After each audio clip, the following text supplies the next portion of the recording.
La sémence de Dieu est en nous et donc nous devons porter du fruit à l'image de ce que nous avons reçu de notre Père.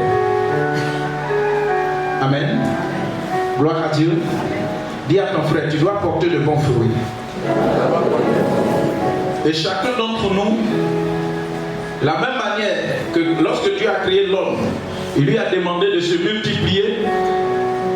C'est la même chose qu'il a dit sur les animaux, c'est la même chose qu'il a dit sur tous les arbres. Donc en tant que chrétiens, nous devons porter de bons fruits, c'est-à-dire l'évangile que nous avons, qui est une âme, qui est une bénédiction, qui est une grâce que nous avons, nous devons partager ça pour que les hommes soient gagnés à Christ. Et les âmes que nous gagnons constituent les fruits que Dieu attend de nous. Amen. C'est vrai que nous faisons des enfants biologiques, mais au-delà des enfants biologiques que nous faisons, Dieu attend de nous des enfants spirituels. Amen. Des fruits spirituels. Dis à ton frère, Dieu veut que tu portes des fruits spirituels. C'est pas mauvais d'avoir des enfants physiques, mais c'est très mauvais de ne pas avoir des enfants spirituels. Amen. Parce qu'il est écrit dans ma parole, dans la parole de Dieu plutôt, et dans ma Bible, que ceux qui portent du fruit, Dieu leur donne l'avantage d'en porter. C'est ça, non? Il dit celui qui ne porte pas de fruit, il le coupe. Mais par contre, celui qui porte beaucoup de fruits, il fait quoi? Il les montre pour qu'il en porte davantage. Alléluia. Donc aujourd'hui, nous allons voir un peu comment faire pour porter de bons fruits. Et nous voulons lire un passage dans Jérémie 17. On peut lire à partir du verset 5, mais je veux qu'on lise à partir du verset 1er. Jérémie 17, verset 1. Le péché de Judas est écrit avec un burin de fer, avec une pointe de diamant. Est-ce que vous comprenez là? Et on dit le péché de Judas. Donc le Judas dont il est question peut représenter une personne. C'est ça, non? Peut représenter un peuple. Peut représenter une nation. C'est ça? On est d'accord? C'est ça. Voilà. Et on dit le péché de Judas est écrit avec un burin de fer. Quand on dit c'est écrit avec un burin de fer, qui connaît burin? On prend burin là, vous faites quoi? Voilà. Donc, son péché là, c'est gravé. Donc là, vous passez, c'est pas. Continue. Avec une pointe de diamant. Il est gravé sur la table de leur cœur. Sur où? La table de leur cœur. Oui. Et sur les cornes de vos autels. Sur les cornes de vos autels. Hein? Qui connaît un hôtel? Qui a une fois vu un hôtel? Quand on parle d'hôtel, c'est quelque chose de spirituel. Vous comprenez? C'est un lieu où une transaction spirituelle s'opère. Vous me suivez? Des échanges spirituels. Tu peux venir avec un animal et puis égorger sur l'autel. Tu peux venir avec une offrande égorger sur l'autel. Tu peux venir peut-être avec les semences. Tu peux venir avec ta production et puis venir déposer à l'autel pour que la divinité en qui tu crois puisse agréer soit ton offrande sur cet autel. C'est un lieu de transaction, c'est un lieu de change. L'autel. Donc il dit quoi? Il est gravé sur les cornes de vos autels. Sur les cornes de vos autels. Et vous allez voir que souvent, quand on fait des films, même quand on ne fait pas des films, mais pour ceux qui fréquentent les marabouts, les mystiques, tu vas voir que souvent d'autres ont des cornes. Ils mettent médicaments dedans, ils mettent l'eau dedans, ils mettent des trucs comme ça. Ils utilisent les cornes comme étant quelque chose de mystérieux. Donc quand tu as ça, tu as peur. Donc souvent nos actions là, ils disent que les actions de Judas sont gravées sur les cornes de leurs autels. Ça veut dire qu'ils entretiennent des autels. Ils entretiennent des divinités. Alors que Judas est censé adorer le Dieu d'Abraham, le Dieu d'Isaac, le Dieu de Jacob, de qui Judas est né. Ils sont censés vivre selon cette parole que Dieu leur a communiqué. Mais à un certain moment, ils se rendent compte que c'est des cornes qui sont dans leur chambre. C'est des cornes qui sont peut-être dans les cuisines. C'est des cornes qui sont attachées quelque part sous le lit. C'est des cornes, c'est autre chose que Dieu attend là. C'est ça, il voit. Alors que Judas est censé faire ce que Dieu lui demande de faire. Continue. Comme ils pensent à leurs enfants, ainsi pensent-ils à leurs autels Vous comprenez? et à leurs idoles d'Astarté près des arbres verts sur les collines élevées. Je livre au pillage ma montagne et ses champs, tes biens, tous tes trésors, et tes hauts lieux à cause de tes péchés sur tout ton territoire. Tu perdras par ta faute l'héritage que je t'avais donné. Oui. Je t'asservirai à ton ennemi dans un pays que tu ne connais pas, car vous avez allumé le feu de ma colère. Car vous avez allumé le feu de ma colère Et il brûlera toujours. Verset 5. Ainsi parle l'Éternel. Au vu de tout ce que Dieu a vu, il va susciter un prophète pour parler à la nation, pour parler à Judas, pour parler à certaines personnes qui sont de la tribu de Judas. Et il dit quoi? Ainsi parle l'Éternel. Maudit soit l'homme qui se confie dans l'homme et qui prend la chair pour appui. Oui. Et qui détourne son cœur de l'Éternel. Il est comme un misérable dans le désert. Et il ne voit point arriver le bonheur. Oui. Il habite les lieux brûlés du désert. Oui. Une terre salée et sans habitants. Oui. Béni soit l'homme qui se confie dans l'Éternel. Voilà, Et- ça va faire Deux. un premier volet. C'est ça, non? Deuxième volet. Au départ, il a dit maudit soit. Et maintenant, on est au stade de la bénédiction. Il dit quoi? Béni soit l'homme qui se confie dans l'Éternel. Et dont l'Éternel est l'espérance. Oui. Il est comme un arbre planté près des eaux. Oui. Et qui étend ses racines vers les courants. Il n'aperçoit point la chaleur quand elle vient. Oui. Et son feuillage reste vert. Dans l'année de la sécheresse, Dans l'année de la sécheresse, il n'a point de crainte. il n'a point de crainte. Et il ne cesse de porter du fruit. Et il ne cesse de porter du fruit. Quelqu'un peut m'aider à acclamer la parole de Dieu?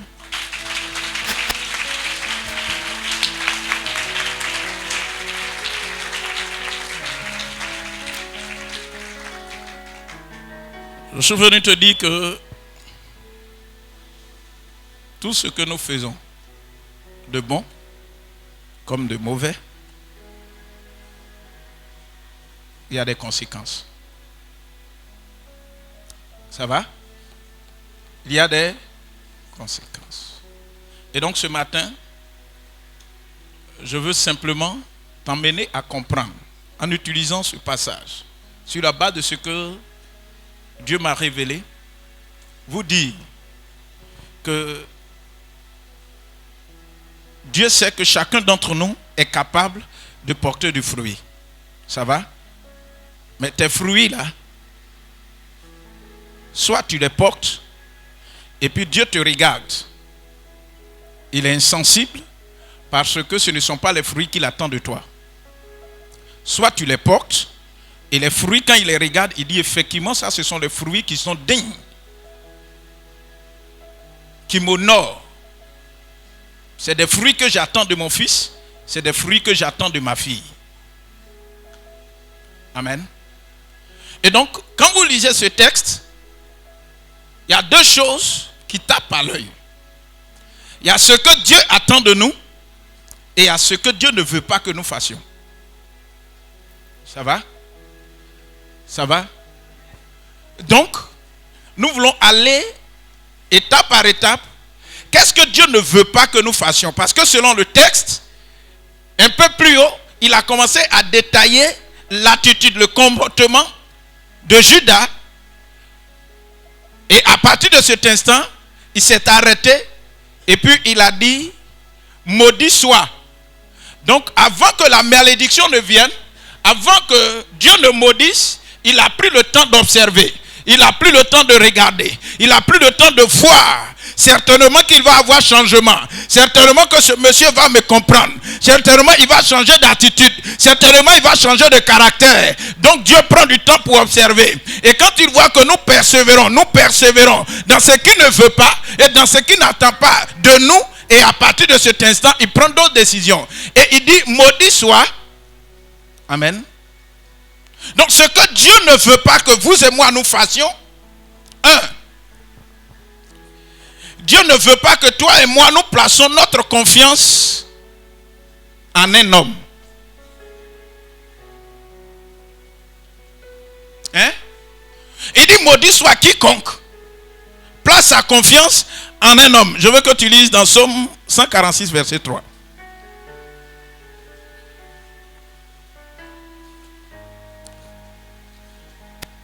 Psaume 146, verset 3. Oui. Ne vous confiez pas aux grands. Ne vous confiez pas aux grands. Aux fils de l'homme qui ne peuvent sauver. Voilà. Une des choses que Dieu ne veut pas que toi et moi nous fassions, il ne veut pas que nous nous confions aux hommes. Pourquoi? Parce que les hommes ont une fin. Les hommes sont limités. Les hommes peuvent nous trahir. Les hommes peuvent nous abandonner. Il dit, ne vous placez pas votre confiance là. Ne mettez pas ça en un homme. Et aujourd'hui, vous allez voir. Parce qu'au départ, à un certain moment, d'autres n'ont pas compris. Ils ont placé leur confiance en quelqu'un. Ils ont placé leur confiance en un oncle. Ils ont placé leur confiance en leur père. Ou bien en leur mère, géniteur ou bien génitrice. Tu vas voir qu'à un certain moment, ils n'ont pas pu porter des fruits que Dieu attend d'eux. Parce qu'eux, ils se sont dit que c'est au travers de ces hommes qu'ils peuvent porter de bons fruits. Et à la fin, ils sont allés de déception en déception. Parce que l'homme déçoit toujours. Mais celui qui ne déçoit pas, c'est Dieu. Il dit, si vous placez votre confiance en un homme, à partir de cet instant, sachez que vous ne pouvez pas porter de bons fruits. Et deuxième élément, il a dit quoi? Ne vous appuyez pas sur vous-même. Il a dit quoi?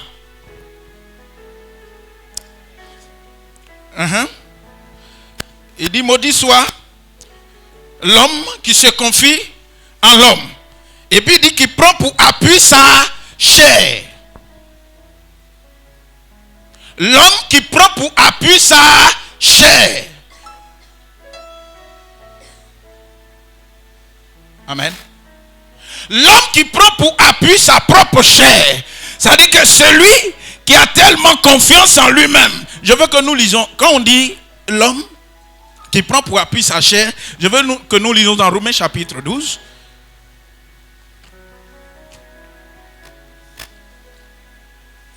Romains 12.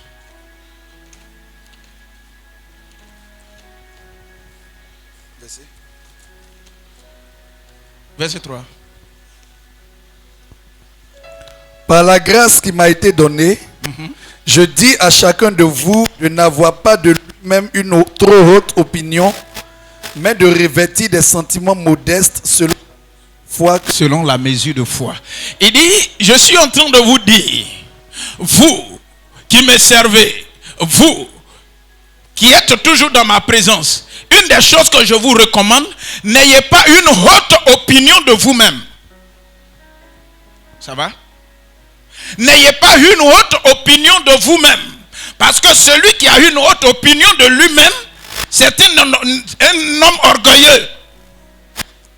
Ça va? Quand tu as une haute opinion de toi-même, tu es gonflé, ce qu'on a l'habitude de dire, tu es gonflé, tu es tellement suffisant. Les gens, quand tu les vois, tu les méprises, tu les minimises parce que tu crois que tu es arrivé. Parce que tu crois que tu es arrivé. Et Dieu dit, ceux qui se comportent ainsi, ils ne sont pas en train de porter de bons fruits. Donc moi, je vous recommande de ne pas faire ceci. Vous allez voir que quand les gens sont en train de chercher quelque chose venant de Dieu, à un certain moment, ils sont revêtus d'humilité. Mais lorsque Dieu leur accorde cela, quand tu les vois, pour les attraper, vous allez voir, ne soyez pas choqués, mais c'est une vérité. Il y a des gens, ils passaient tout leur temps devant la présence de Dieu, mais quand ils ont eu travail, même réunion du soir, ils ne viennent pas. C'est vrai, non? Alors qu'au départ, Seigneur, donne-moi un aussi payer ma dîme. Je veux moi aussi contribuer à l'avancement de ton œuvre. Et quand Dieu ouvre les portes, et puis à un certain moment, il voit son menu bétail s'augmenter, il voit son petit bétail s'augmenter, il voit que la production, elle est énorme, il voit qu'il peut régler ses problèmes en s'appuyant sur son argent, en s'appuyant sur ses relations, en s'appuyant sur sa connaissance. À partir de cet instant, il n'a plus de gars pour personne. Il ne reste, même le pasteur ne peut pas parler. Pourquoi? Parce qu'il met sa confiance en lui-même. Ça veut dire que lui-même, il est tellement suffisant. Il s'appuie sur sa chair. Ta chair peut te trahir. Ta chair peut te trahir. N'ayez pas une haute opinion de vous-même, chers frères et sœurs. C'est une des choses que Dieu hait. Dieu n'aime pas ça. Restons, revêtons-nous des vêtements d'humilité. Soyons humbles dans la présence de Dieu et servons Dieu avec humilité. Même si Dieu va nous élever jusqu'à ce que nous soyons capables de payer des guettes, de payer des avions, de payer même une villa tout entière, il faut que nous soyons revêtus avec un cœur qui est humble devant Dieu, devant la présence de Dieu. C'est vrai, au travail on te respecte. Quand on te voit on claque, quand on te voit on se couche. Mais quand tu viens dans la présence de Dieu, pour que tu puisses continuer à être porteur de bons fruits, tu dois être revêtu d'humilité. Ne vous appuyez pas sur votre argent, ne vous appuyez pas sur votre relation, ne vous appuyez pas dessus, parce que l'argent peut finir un jour.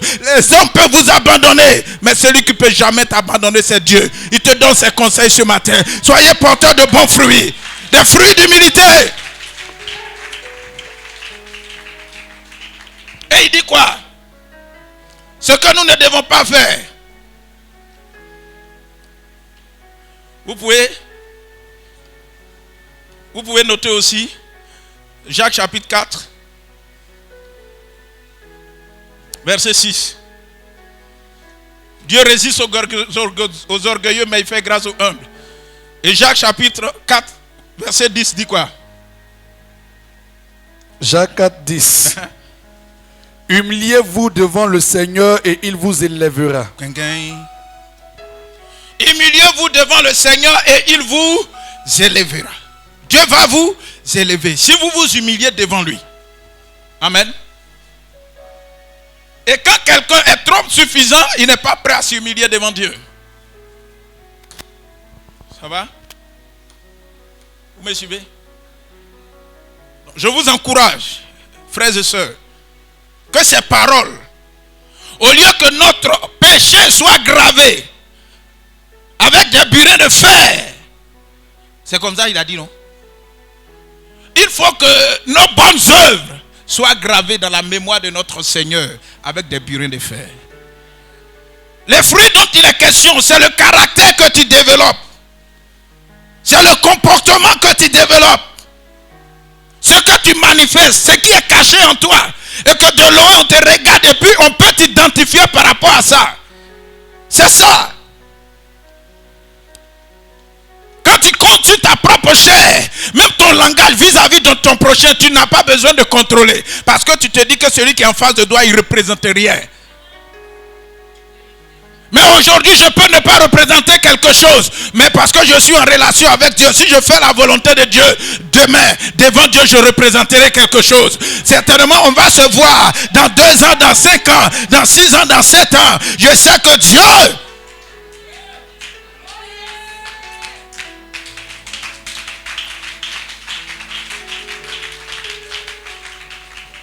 Alléluia. Gloire à Dieu. Le point suivant. Il a dit de ne pas détourner notre cœur de l'Éternel. C'est ça? C'est ça? Qui prend la chair pour appui et qui détourne son cœur de l'Éternel. Bien-aimé, une des choses que Dieu recherche, une des parties de notre corps que Dieu veut gouverner, Dieu veut que cette partie soit à lui seul, c'est notre cœur. Parce que ce que le diable cherche à détourner, c'est notre cœur. Ça va?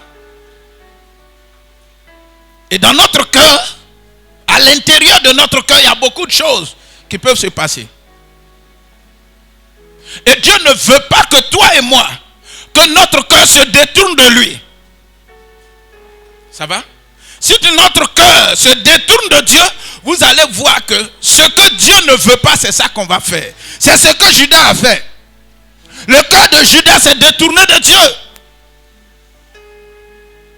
Et comme il s'est détourné de Dieu, toutes les actions qu'il faisait, tout ce qu'il portait, il apportait devant Dieu comme étant des fruits. Dieu regarde. Il dit, ce ne sont pas des fruits que j'attends de toi, Judas.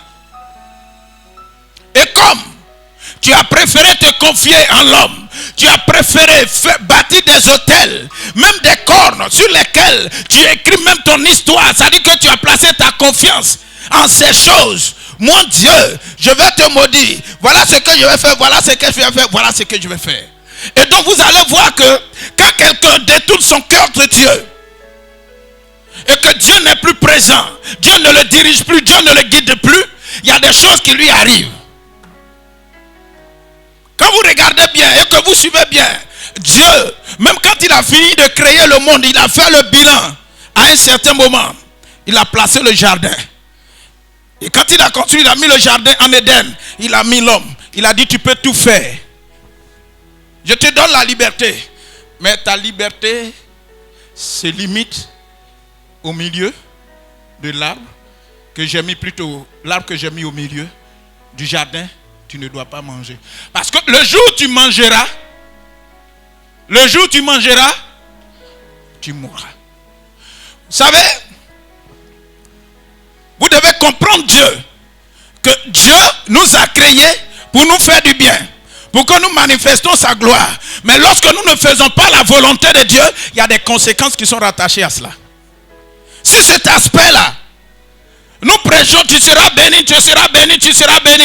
Dieu a dit, mais en même temps qu'il dit tu seras béni, il y a des conditions. Ça va? Quand tu lis dans Deutéronome, il y a un volet, on dit Dieu va te bénir. Il y a un volet aussi, on dit si Dieu ne te bénit pas, Dieu va te maudire. Et voici les malédictions qui sont rattachées à ceux qui ne respectent pas la loi de l'Éternel. Amen.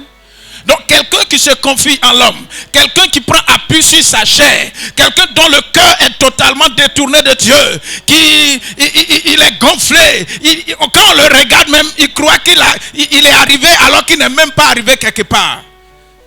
Alléluia. Alléluia. Et lorsque vous regardez le verset qui suit, on dit celui qui prend appui sur sa chair, celui qui détourne son cœur de Dieu. Le verset 6 dit quoi? Il est comme un misérable dans le désert.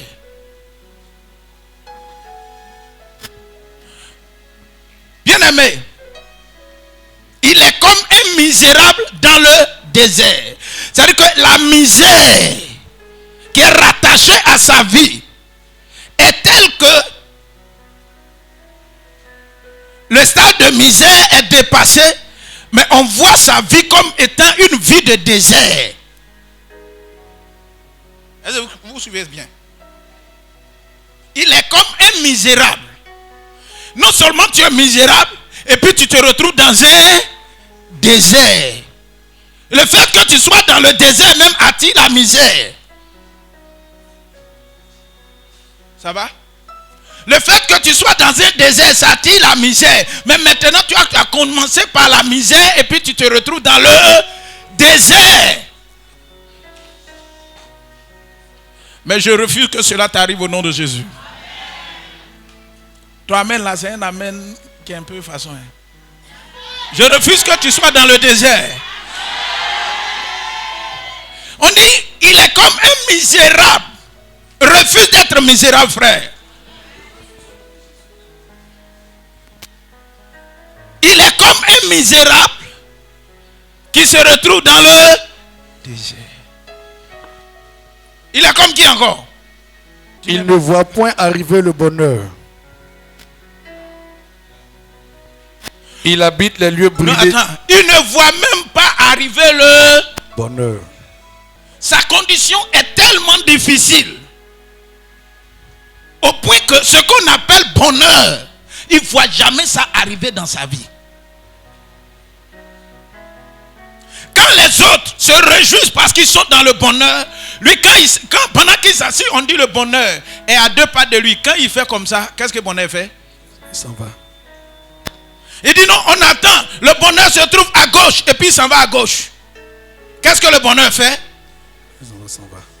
On dit oui. Au niveau des Giglo, quand on arrive là-bas, là, actuellement là, tout ce que tu fais te réussit et puis il s'en va là-bas. Quand il arrive là-bas, au niveau de Giglo, la route est coupée, il ne peut plus partir et puis il se retourne. C'est-à-dire que jour après jour, jour après jour, jour après jour, ce n'est que le malheur. Au lieu de vivre dans le bonheur, c'est le contraire qui se manifeste dans sa vie. Il ne fait que vivre dans le malheur. Et tu te poses la question, mais pourquoi c'est comme ça? Pourquoi est-ce que c'est comme ça? Pourquoi est-ce que c'est dur? Pourquoi je me retrouve dans le désert? Tout ce que je fais, rien ne me réussit. Au contraire, c'est le feu. Tu vas au marché, tu commences commerce. 2 jours, 3 jours, tu es tombé. Tu vas voir Karim te donne crédit. Pour reprendre. 2 mois après, l'argent de Karim là, feu est rentré dedans. Maintenant, quand Karim t'appelle, tu coupes. Tu changes de numéro. Frère, il y a un problème que tu dois régler. Et il dit, il habite les lieux brûlés du désert, une terre salée sans habitants. Il habite les lieux brûlés. Tu es dans le désert. Tu es dans le désert. Où le soleil même, la terre même sur laquelle tu marches là, c'est tellement chaud. Tu n'as même pas chaud si tu es obligé de faire comme si tu apprends karaté. Tu fais comme ça. Et on dit, là où tu habites là où tu... c'est brûlé. Ah!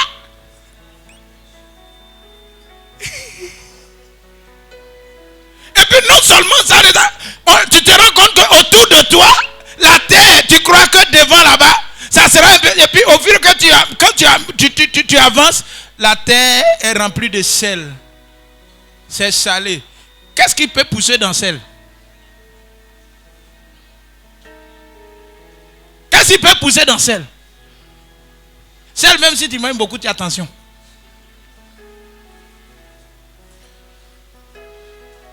Et puis on dit, là où toi tu habites là, c'est dans les coins brûlés. Et puis même, vous allez voir, on dit, tu n'auras même pas d'habitation même. La vie chrétienne, comme on le dit, elle est très pratique. Ça va? Il y a des situations dans lesquelles nous nous trouvons aujourd'hui que nous devons regarder au Seigneur pour qu'il nous fasse sortir de là. Parce que ce n'est pas ce qu'il attend de nous. Et quand vous lisez un peu plus loin dans ce texte, on dit les péchés de Judas là. C'est déjà mentionné. Au point que voici ce qu'il développe comme caractère. Voici ce qu'il développe comme comportement.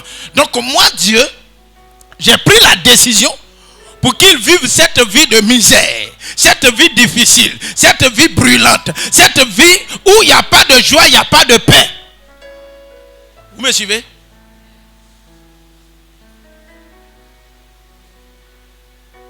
Mais maintenant, il y a un deuxième volet que Dieu lui-même a pris le temps d'examiner et il a dit au prophète, il faut annoncer ça à mon peuple. C'est ce que je suis venu te dire ce matin. Amen.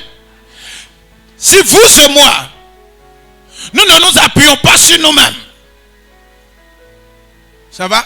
Nous ne mettons pas notre confiance en quelqu'un et que notre cœur ne se détourne point de Dieu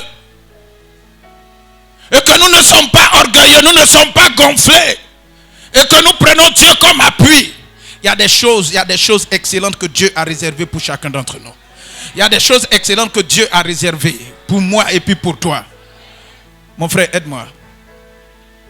Béni soit l'homme qui se confie dans l'Éternel et dont l'Éternel est l'espérance. Il y a deux mots forts. Quand vous lisez ce verset, il dit béni soit l'homme qui se confie dans l'Éternel. Dans l'Éternel. De l'autre côté, il dit maudit soit celui qui se détourne de l'Éternel. Mais béni soit celui qui se confie en l'Éternel. Il a confiance en l'Éternel. Il y a des situations qui sont autour de lui, qui peuvent l'emmener à ne plus avoir confiance en Dieu. Amen. La terre sur laquelle nous sommes, quand vous lisez bien dans l'Apocalypse, la guerre qu'il y a eu au ciel, on dit le diable a été précipité sur la terre. Et en descendant, il est descendu avec une grande colère. Vous me suivez, non? Le diable est descendu avec une grande colère. Cette grande colère-là, c'est pas contre les bœufs. C'est pas contre les moutons. Mais sa colère-là est déchaînée contre toi et moi. Tu comprends? Mais maintenant, pour que nous puissions être épargnés, pour que Dieu nous protège, il dit heureux, béni soit celui qui place sa confiance en l'Éternel. Est-ce que là où tu es assis, là où tu es assise, est-ce que tu as confiance en l'Éternel? Est-ce que tu crois que Dieu est capable de faire des choses extraordinaires? Est-ce que tu crois que Dieu est capable de changer ta vie? Jésus nous demande d'avoir confiance en l'Éternel. La parole de Dieu nous demande d'avoir confiance en l'Éternel. Les hommes peuvent nous trahir. Et malheureusement, on a confiance aux hommes. On place notre confiance aux hommes. C'est Dieu. C'est en lui seul que toi et moi nous devons placer notre confiance. Et non seulement tu places ta confiance en lui, et la Bible nous dit que le deuxième mot fort, il faut que nous espérons en lui. Amen. Il faut que nous espérons en lui. Espère en l'Éternel en tout temps. C'est pas le mercredi seulement que tu dois espérer en lui. C'est pas dimanche seulement que tu dois espérer en lui. Mais quel que soit le temps, quel que soit le jour, quelle que soit la minute, quelles que soient les heures, quelles que soient les circonstances, quel que soit le vent, quelle que soit la tempête, quel que soit le niveau de vie, tu dois toujours espérer en l'Éternel. Tu dois avoir confiance en Dieu. Il y a des gens, il y a des hommes, il y a des femmes. Leur foi est circonstancielle. En parlant d'espérance, ils nous demandent de manifester une foi en Dieu. Il y a des gens, leur foi est circonstancielle. Quand ça va, ils espèrent en l'Éternel. Ils ont foi en Dieu. Mais quand la situation devient compliquée, quand le vent souffle dans le sens contraire, et puis ils commencent à perdre la foi. Bien-aimés, quel que soit le temps, quel que soit le vent, quelle que soit la situation, espère en l'Éternel. Quelle que soit la situation, espère en l'Éternel.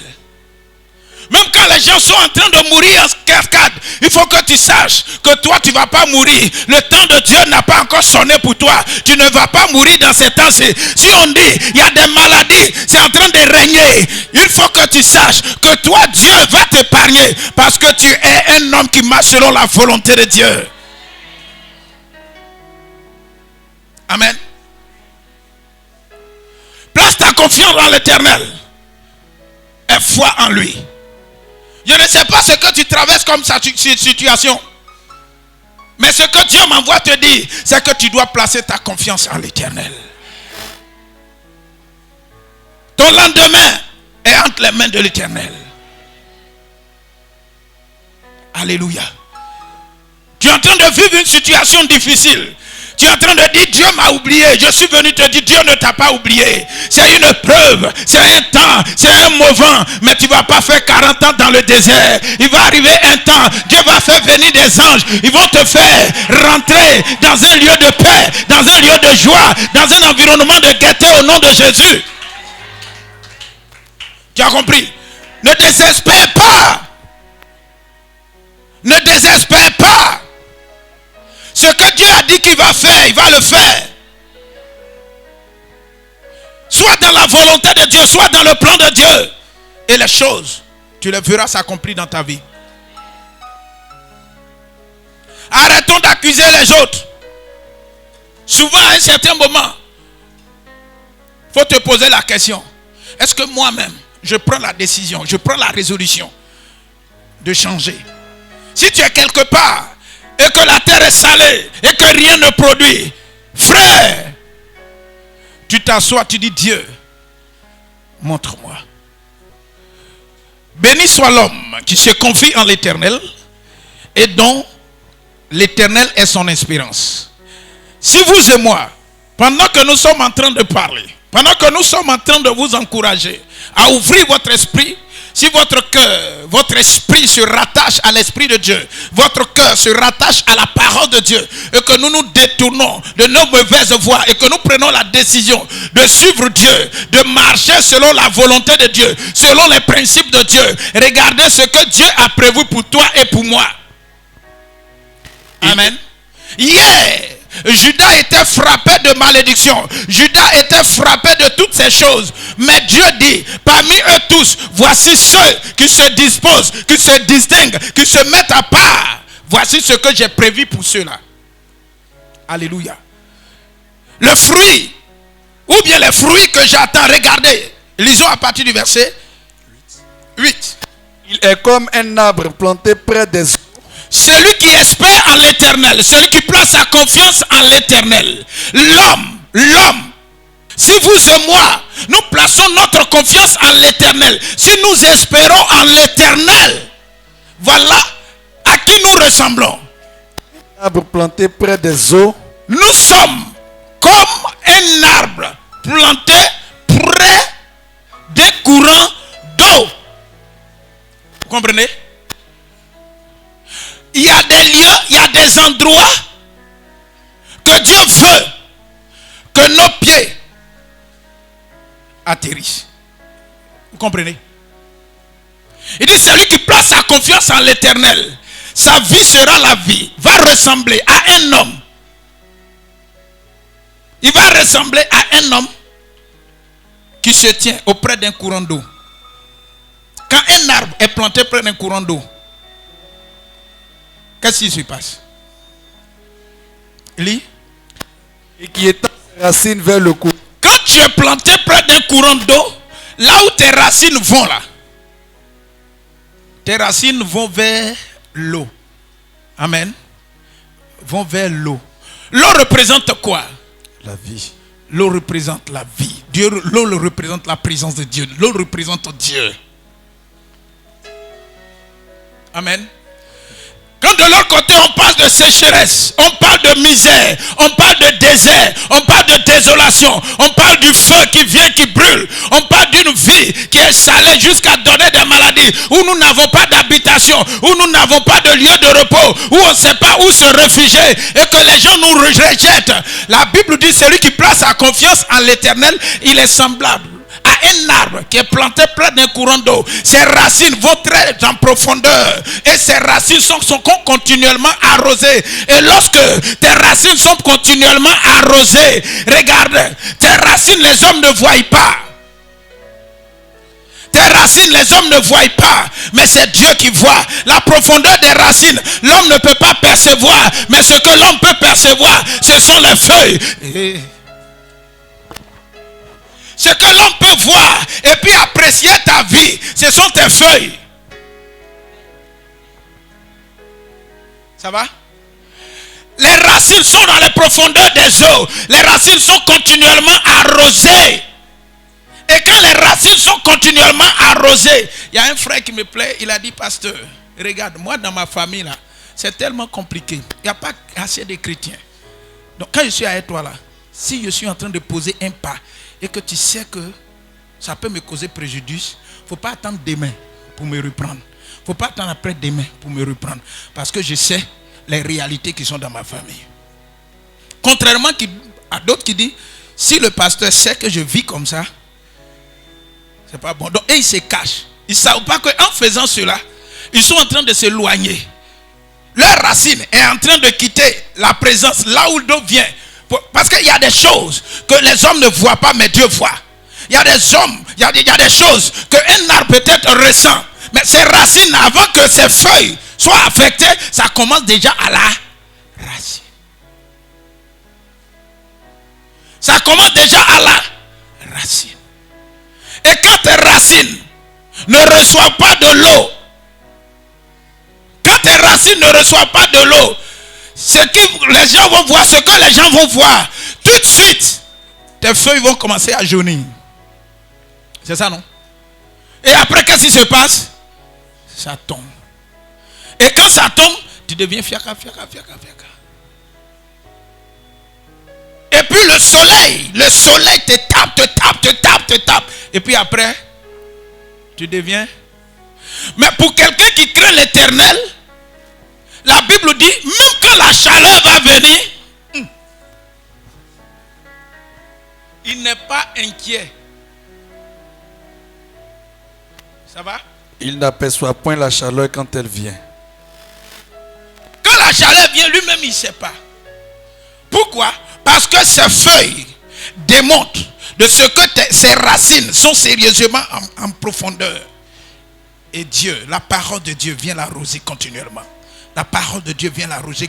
Et généralement, on a remarqué dans ces temps-ci que les gens n'aiment pas trop la parole de Dieu. Les gens n'aiment pas s'abreuver à la parole de Dieu. Ils aiment plus qu'on vienne et qu'on dise des choses de manière superflue. Ce qui peut transformer ta vie, c'est la parole de Dieu. Ce qu'il envoya sa parole et puis la parole est guérie. Ce qui peut te guérir, c'est la parole de Dieu. Ce qui peut changer ta vie, c'est la parole de Dieu. Ce que je sais, c'est que même la prophétie va parler. Sinon, va passer. La prophétie va passer. Mais ce qui ne passera pas, c'est quoi? La parole. La parole de Dieu. Aimons la parole de Dieu. Enracinons-nous dans la parole de Dieu. La parole de Dieu, c'est l'eau que Dieu, une fois que tes racines sont enfoncées dans la parole de Dieu, quand la tempête va venir, quand le vent va venir, quand le soleil va venir, toi tu es tranquille. Tu es tranquille dans ton coin. Parce que quelle que soit la saison, tes feuilles sont toujours vertes. Et lorsque les feuilles sont toujours vertes, parce que Dieu arrose tes racines, c'est sûr que les gens vont s'approcher de toi. Dis amen. Les gens vont venir auprès de toi. Il y a des gens, le soleil, ils sont en train de traverser des déserts. Ils sont en train de traverser la chaleur. Donc ils sont obligés, quand ils te voient de loin, parce que tu es planté près d'un courant d'eau, tes feuilles démontrent que tu es bien nourri. Donc ils viennent dans la présence. Ils viennent à ta présence s'abriter. Et puis quand tu es là, tu les couvres. Dis avec moi, je les couvre. Je les couvre. Dis, je les couvre. Je les couvre. Tu les couvres. Tu les couvres. Et ce qui est intéressant, non seulement ils seront sous toi, tu vas les protéger, tu vas les garder, ils vont bénéficier de ton ombre. Et la Bible me dit, ce qui est intéressant, c'est que ce dernier, il porte du fruit. À quel moment? L'année de la sécheresse. Acclame le Seigneur.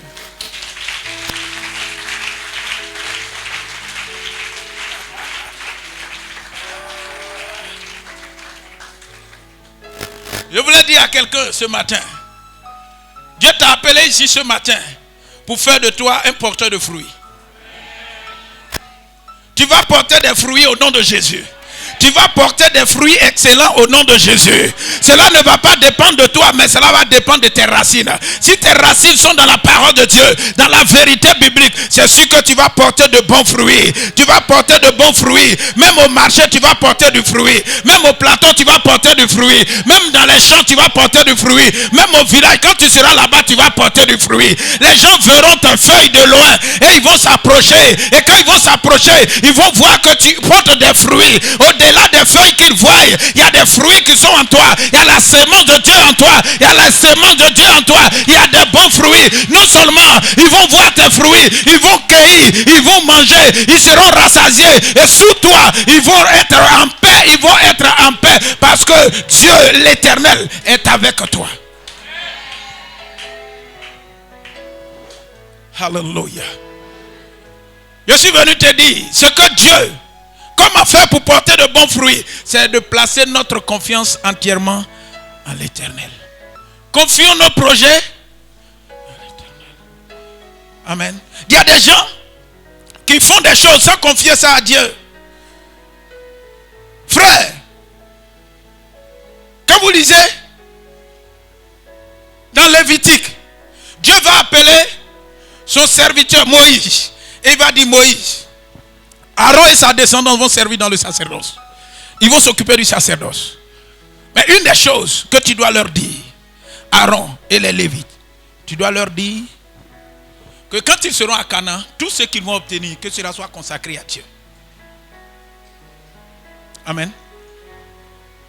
Il dit même les champs doivent être consacrés à Dieu. Même les tentes doivent être consacrées à Dieu. Même le bétail doit être consacré à Dieu. Il y a des gens qui se lèvent d'eux-mêmes.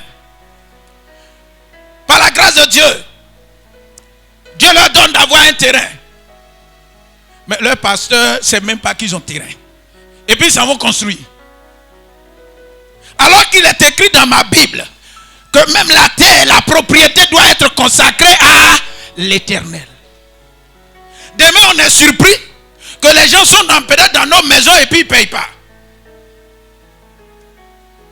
On est surpris de voir que le champ de cacao qu'on a fait là, ça ne produit plus. On est surpris que en fait ce qu'on a commencé là à un certain moment, le prix de l'EVA a chuté. Le prix de quoi a chuté? C'est parce que tu n'es pas comme eux, mais comme tu as voulu marcher comme eux, Dieu a pris la décision de fermer et de te mettre en cause. Il faut que tu te remettes en cause pour dire qu'il y a des choses que je dois réparer. Ça va? Quand toi-même tu dis que tu es consacré à Dieu, tu as confié ta vie à Dieu, tu espères en l'Éternel, mais en réalité, tu le dis ça de façade. Aucune de tes affaires n'est à Dieu. Aucun de tes fruits n'est à Dieu. Même notre production doit être consacrée à Dieu. Voilà pourquoi le système de consécration, même les enfants qui sont nés sont consacrés à Dieu. C'est pas ta voiture que tu ne vas pas consacrer à Dieu. Même le mariage, on consacre ça à Dieu. Vous me suivez, non? Donc qu'est-ce que tu as que tu ne dois pas consacrer à Dieu? Même le salaire, on le consacre à Dieu. Pour que des dépenses inutiles ne viennent dévorer. Je parle à quelqu'un? Tu commences une activité et puis tu ne consacres pas ça à Dieu. À un certain moment, vous allez voir que quand vous allez vous avancer, vous allez voir que les feuilles commencent à jaunir. Pourquoi? Parce que les racines qui au départ étaient arrosées par l'eau, ces racines-là commencent à devenir comme ça, ils se rétrécissent et puis quittent la présence de Dieu. Et puis, à un certain moment, il y a une répercussion sur les feuillages. Il y a une répercussion sur les feuillages, les feuilles tombent et puis vous devenez sec. C'est pour dire non, je ne comprends pas le Seigneur. Il faut comprendre le Seigneur. Le premier jour, tu as décidé de cacher tout à Dieu là. C'est à partir de là que les choses ont commencé. Comment faire pour porter de bons fruits? C'est avoir confiance totale à Dieu. Et pour réussir, tout ce que vous avez, consacrez ça à Dieu. Ça va? Consacrez tout à Dieu. À partir de là, vous allez voir, vous serez porteur de bons fruits. Vous serez porteur de bons fruits. Que la paix et la grâce de Dieu scellent ces paroles dans votre cœur au nom de Jésus.